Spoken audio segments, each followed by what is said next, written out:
pagkatapos na kahapon, ngayon na ay ano namin, retreat slash timber days. Hindi kami nag-like dati sa kami nag-activity since planan.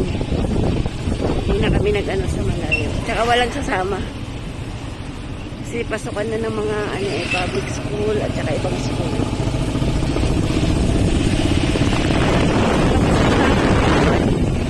Hintay kita start ang aming retreat. Tapos uwi din kami mamaya. Uwi din ako yung Maliksik.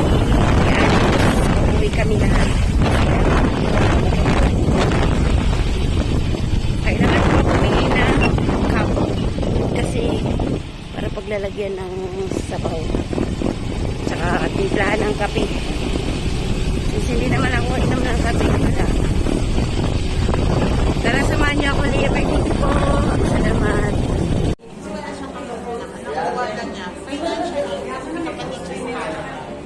So may nagpupuskas na.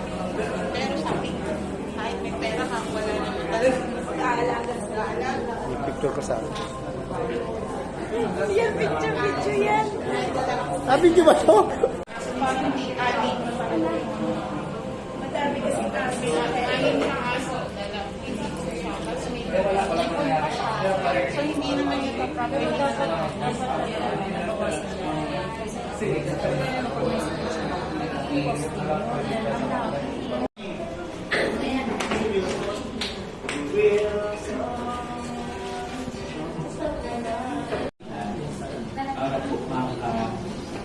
Makapagbigay, sana maka-inspire po kayo.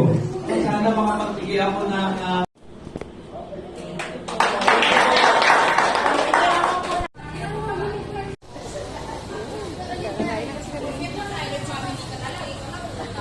Bless us, O Lord, at this thy gift with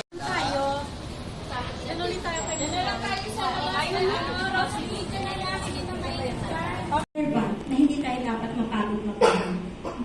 Na kahit anong bigat ng pagdaanan natin sa ating mga sa journey natin bilang teacher, sa journey natin bilang educators, huwag tayo magsawang magmahal. Journey ninyo para sa mga kapitbahay ninyo, sa mga kapamilya, extended family, ay maging maganda, maging inspired tayo na kahit na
Ayan, ginabi na kami.